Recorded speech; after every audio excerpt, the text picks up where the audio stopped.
भगवान श्री कृष्ण की अद्भुत चर्चा। पूतना मौसी चल पड़ी श्री कृष्ण को मारने के लिए, अपने स्तनों में जहर भर के। विचार करिए कि आपको कोई जहर पिला के मारने का षड्यंत्र रचे तो आप उसके साथ क्या करेंगे? आपको कोई मारने का प्लान करे, किसी जहर पिलाकर मार डालो, तो आप उसके साथ क्या करेंगे? पर भगवान ने क्या किया? आप अपने स्वभाव से कृष्ण के स्वभाव को कंपेयर करके देखिए, तौल करके देखिए। आज भगवान श्री कृष्ण को मारने के लिए जब पूतना मौसी आई तो रूप बदल कर आई, बड़ी भयंकर ची राक्षसी थी पर बड़ी सुंदर बनकर आई। पर यशोदा से कहने लगी, पूतना, अरे यशोदा, ला तेरे लाला को मैं अपना दूध पिला दूं। यशोदा मैया बोली, बहन आप कौन? अरे मप्पू नहीं जानती, मैं फलाने पंडित जी की पंडितानी हूँ। तो बहन दूध क्यों पिलाओगी? अरे बहन यशोदा, तो को पता ना है मेरे स्तनों में अमृत है, जो बच्चा मेरा दूध पी लेता है ना वो अमर हो जाता है। अब यशोदा ने जल्दी से श्री कृष्ण की ओर अपने पांव बढ़ाए कि मेरे लाल को भी तुम दूध पिला दो और मेरे लाल को भी तुम अमर कर दो। और जैसे ही भगवान श्री कृष्ण को पूतना अपनी गोद में लेती है, वैसे ही भगवान श्री कृष्ण पूतना को देखते ही अपने दोनों नेत्रों को मूंद लेते हैं, बंद कर लेते हैं। यहाँ प्रश्न खड़ा हुआ कि प्रभु आप पूतना को देखकर अपने नेत्रों को बंद क्यों करते हैं? भगवान बोले, पूतना मुझे जहर पिलाने आई है और जहर पीने का काम तो भगवान शंकर का है। मानो आंख बंद करके कन्हैया कह रहे हैं, भोलेनाथ आओ और मौसी जी का जहर पी करके जाओ, इसलिए नेत्र बंद कर लिए।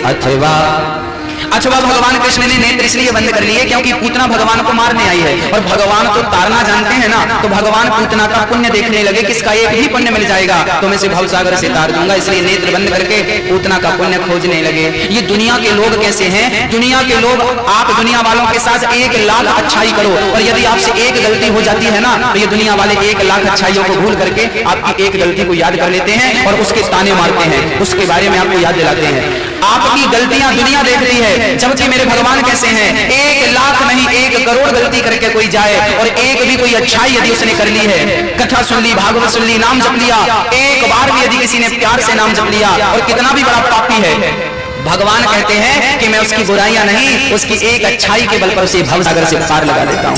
दुनिया के लोग आपकी बुराई पर दृष्टि डालते हैं, जबकि मेरे कन्हैया आपकी लाखों बुराइयों को भूलकर एक अच्छाई पर दृष्टि डालता हूं। एक पुण्य यदि आपने किया हो तार देते हैं भगवान। पूतना मौसी आई जहर पिलाने, नेत्र बंद कर लिए, आंख बंद करके पूतना का पुण्य देखने लगे। अथवा भगवान कृष्ण नेत्रों को इसलिए बंद कर लिए क्योंकि पूतना सुंदर बनकर आई है। अच्छा, पूतना का तन अच्छा सुंदर है, तन अच्छा है, पर पूतना का मन अच्छा नहीं है। पूतना बड़ी सुंदर बन ठन करके आई है, पूतना श्रृंगार कर करके आई है, पूतना का तन सुंदर है पर पूतना का मन सुंदर नहीं है। और भगवान कहते हैं जिसका तन सुंदर होता है मन सुंदर नहीं होता, ऐसों को मैं देखना भी पसंद नहीं करता, इसलिए नेत्रों को कर लिया बंद। अब यहां मैं आपको समझाने का प्रयास करता हूं। मैया जी बताइए, भगवान को आपका सुंदर तन चाहिए या सुंदर मन चाहिए? क्या पसंद है भगवान को? सुंदर तन वाले भगवान को बिल्कुल पसंद नहीं है, सुंदर तन वालों से कोई लेना देना नहीं, सुंदर मन वाले भगवान का दिल जीत लिया करते हैं। इसलिए श्रृंगार करना है तो तन का नहीं, मन का श्रृंगार करो। हाँ, जो मन की मैल न धोई गंगा गया तो क्या हुआ, गंगा में जाकर बंदे तन की तू मैल धोता, गंगा में जाकर बंदे तन की तू मैल धोता, जो मन की मैल न धोई गंगा गया तो क्या हुआ, जो मन की मैल न धोई गंगा गया तो क्या हुआ। कपड़े रंगा के बंदे दुनिया में घूमता है, कपड़े रंगा के बंदे दुनिया में घूमता है। कपड़े रंगाने से कोई साधु नहीं होता, क्या रंगाना है? मन को रंगाना पगले, कपड़े रंगा तो क्या हुआ। आप लोग कभी गंगा स्नान करने गए कि नहीं? किस किसने किया है? हाथ उठाओ। वाह, जय हो। आप लोगों को प्रणाम करता हूं, आप लोगों के श्री चरणों में दास का प्रणाम। आप लोग महान हैं, आप गंगा स्नान कर चुके हैं। अच्छा, अब की बार कभी गंगा जी जाइए ना तो मेरी एक छोटी सी प्रार्थना है, वो स्वीकार कर लीजिएगा। अब की बार कभी गंगा जी जाइए ना तो एक सीसी में घर की नाली का पानी जरूर भर के ले जाइए। एक सीसी लीजिए, उसमें घर की नाली, आपके घर पे जो नाली है उसका पानी भरिए, ढक्कन लगाइए और अपने झोले में रख के ले जाइए। जब गंगा जी पहुंचिए तो वो सीसी गंगा जी में डाल दीजिए। फिर जितने दिन आप रुके गंगा तट पर, 1 दिन 2 दिन 3 दिन, उतने दिन तक उतनी देर तक पड़ी रहने दीजिए, और जब वापस आए आप तो वो सीसी निकाल लीजिए और फिर वो ला करके गांव में सबको चरणामृत पिलाइए। लो भैया गंगा जल पियो, गंगा जल पियो। वो सीसी का ढक्कन खोल के सबको पिलाओ। पिलाएंगे? पिएगा कोई? नहीं पिएगा। अच्छा क्यों नहीं पिएगा? क्योंकि वो नाली का पानी है। अब विचार करो मेरी माँ कि आपने तो 1 डुबकी लगाई और 2 मिनट में बाहर आ गए, पर वो सीसी तो घंटों से डूबी रही गंगा जी में। 1 घंटे से 4 घंटे से 1 दिन 2 दिन 1 हफ्ते तक डुबाए रखो, क्या 1 हफ्ते वो सीसी डूबी रहेगी? क्या शुद्ध होगी? शुद्ध होगी? यदि वो 7 दिन तक पानी में डूब कर शुद्ध नहीं हो पाई तो आप 1 डुबकी में शुद्ध कैसे हो गए? अब यहाँ एक प्रश्न खड़ा होगा कि महाराज जी वो सीसी जो थी ना, उसके ऊपर से तो गंगा जल गुजर रहा था, पर अंदर जैसा था वैसा ही रहा। ऐसे ही आप गंगा स्नान करने के पहले जैसे थे, यदि गंगा स्नान के बाद भी वैसे ही रहे तो गंगा स्नान करने का फायदा क्या? गंगा स्नान का अर्थ है परिवर्तन, कथा श्रवण का अर्थ है परिवर्तन। यदि परिवर्तन नहीं हुआ तो बेकार आपने किराया खर्चा किया, आपका किराया भी फालतू चला गया। कोई अर्थ नहीं गंगा स्नान से। मेरी माँ एक छोटी सी विनती है, गंगा स्नान करने के पहले यदि मैं बुरा हूं, मेरे अंदर काम है, क्रोध है, कपट है, लोभ है, अहंकार है, मेरे अंदर बुराइयां हैं, मेरे अंदर सारी बुराइयां हैं। अब विचार कर लीजिए आप कि मैं बहुत बुरा आदमी हूं, आपके साथ गलत व्यवहार करता हूं, आपको गलत बोलता हूं, गाली देता हूं, आपके साथ कपट करता हूं, छल करता हूं। अब बताइए मैं गंगा नहा लूं और गंगा नहाने के बाद भी कपट करता रहूं, छल करता रहूं, झूठ बोलता रहूं, तो गंगा नहाने से फायदा क्या? तो क्या गंगा शरीर को नहलाने गए थे? याद रखना मेरी माँ, शरीर में ना कोई पाप होता है ना कोई पुण्य होता है। शरीर आपका पाप और पुण्य से परे है। पाप पुण्य शरीर से नहीं होता, पाप पुण्य मन से होता है। मन गंगा जी में डूबा नहीं, शरीर को डुबाया तो क्या फायदा? अरे मन की मैल नहीं धुली तो शरीर की मैल तो घर पर भी धुल सकते थे आप। मन की मैल धुलने गंगा जाते हैं लोग, तन की मैल धुलने नहीं।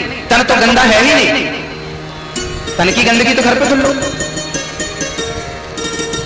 पाप कहां से होता है बताइए? एक गाड़ी चल रही है हाईवे में,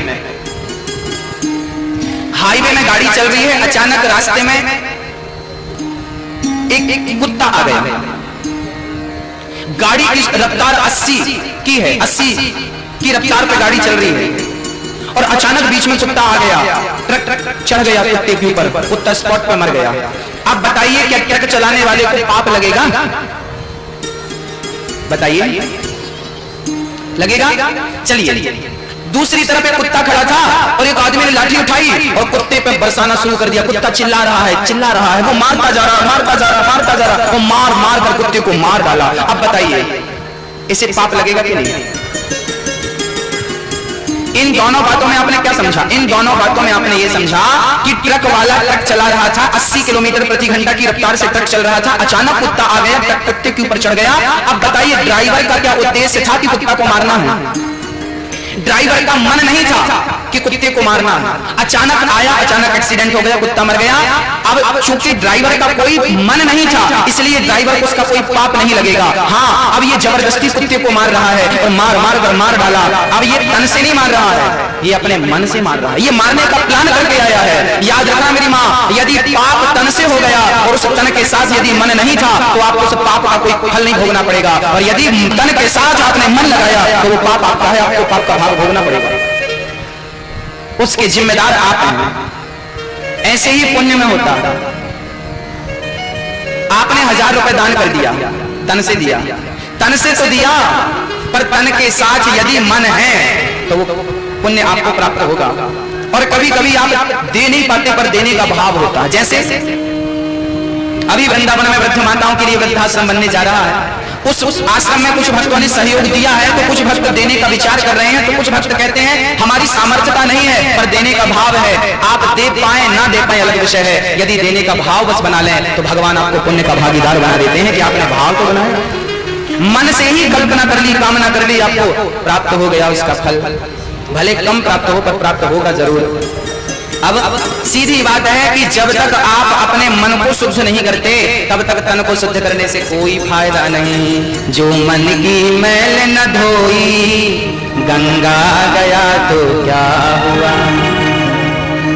जब तक मन शुद्ध नहीं करोगे मैया जी आप लोग कढ़ाई बाहर से ज्यादा धुलना पसंद करती हो कि अंदर से? कढ़ाई को धुलना बाहर से जरूरी है या अंदर से? बोलो। अंदर से। बाहर तो आप ठीक है, गैस का जमाना है, गंदी ही नहीं होती, अंदर से धुलना जरूरी है। ऐसे ही ये शरीर बाहर से नहीं, ये तो अंदर से धुलने की जरूरत है, तन को नहीं, मन को धुलने की जरूरत है। तो आप बताइए, आप में से किस किस ने अपना मन पवित्र किया? मन पवित्र कर लो, जीवन पवित्र हो जाएगा।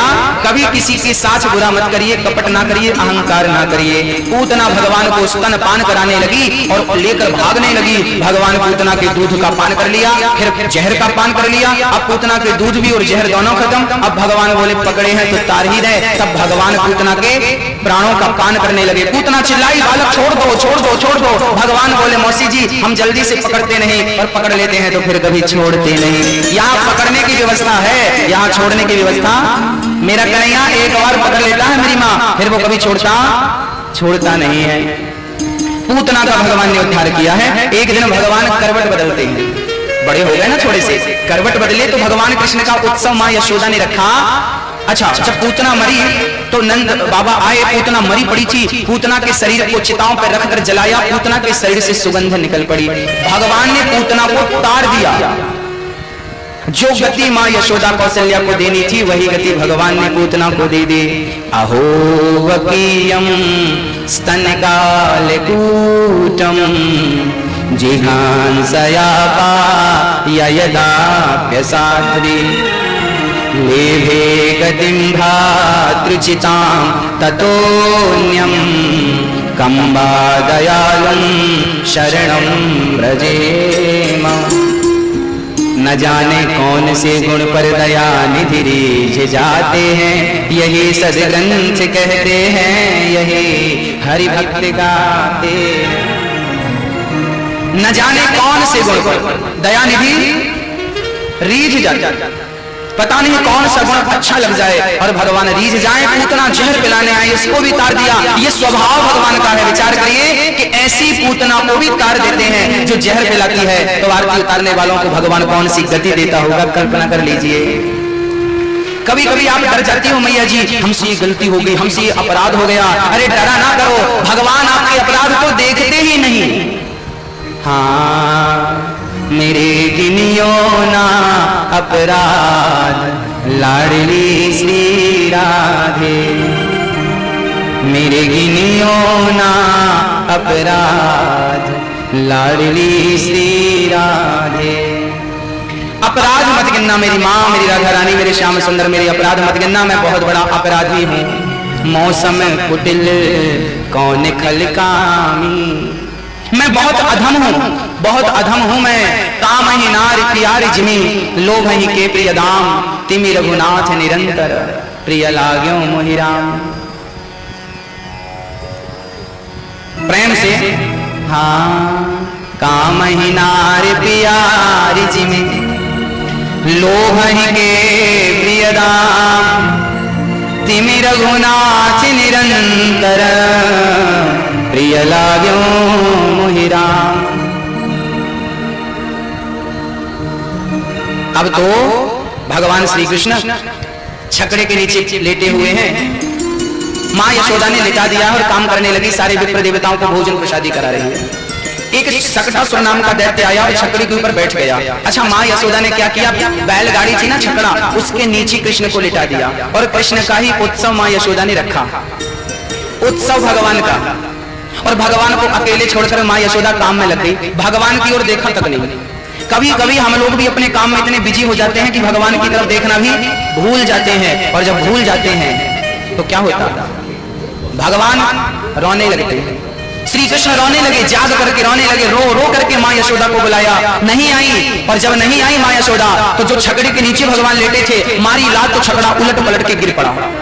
अर्थात जब आप ईश्वर को भूल जाते हैं तो ईश्वर पहले होता है कि ये मुझे भूल गया, फिर भी आप नहीं पहुंचते, तो भगवान गाड़ी में एक लात मारता है तो गाड़ी उलट पलट जाती है। फिर मेरी आपकी गृहस्थी की गाड़ी में परमात्मा एक लात जमाते हैं तो ये गृहस्थी उलट पलट जाती है, जीवन अस्त व्यस्त हो जाता है। फिर हम कहते हैं महाराज जी बड़ी परेशानी चल रही है, बड़ी तंगी चल रही है। तंगी चलने का अर्थ है कि आपने श्री कृष्ण को भुला दिया। जानत हूं अस स्वामी बिसारी, फिर ही ते काहे न हो ही दुखारी। गोस्वामी श्री तुलसीदास जी महाराज कहते हैं कि आप ईश्वर को भूल जाएंगे तो आपको दुख का सामना नहीं करना पड़ेगा। याद रखना मेरी माँ, याद रखना भक्तों, ईश्वर को भूल जाना ही सबसे बड़ा दुख है और ईश्वर को याद रखना ही सबसे बड़ा सुख है। सबसे बड़ा सुख है भगवत चिंतन बना रहे, कृष्ण चिंतन बना रहे। काम बराबर करना है आपको, काम करते हुए चिंतन करना है। अलग से चिंतन के लिए समय बिल्कुल नहीं निकालना, मैं आपसे निवेदन कर रहा हूं। काम पूरा करना है घर गृहस्थी का, जीवन का। काम के समय कृष्ण को याद करते रहो। जब भीम भैया का जरासंध से युद्ध हुआ तो भीम भैया को इतनी पिटाई लगाई जरासंध ने कि भीम भैया के तो अंग अंग ढीले पड़ गए। भीम भैया तो अपना बोरिया बिस्तर उठाकर जाने लगे। कन्हैया बोले कहां जा रहे हो दाऊ भैया? भीम भैया जी बोले कन्हैया आप तो बैठे बैठे देखते हो, ये जरासंध तो हमारी हड्डी पसली तोड़े डाल रहा है। भगवान बोले जब आप युद्ध करते हैं तो युद्ध करते समय हमारी तरफ देखते क्यों नहीं? आप हमें देखते नहीं है इसलिए आपकी इतनी पिटाई होती है। काश आपने हमें युद्ध करते समय देखा होता तो आपकी ये हालत में होने नहीं देता। अच्छा, भगवान सब कुछ करता है, कब करता है? बोले जब आप उसकी ओर देखते हैं। भीम भैया ने दूसरे दिन युद्ध कृष्ण जी के कहने पर किया और युद्ध जब स्टार्ट हुआ तो भगवान श्री कृष्ण ने एक तिनका उठाया और तिनके को बीच से फाड़ दिया ऐसे, और एक भाग इस तरफ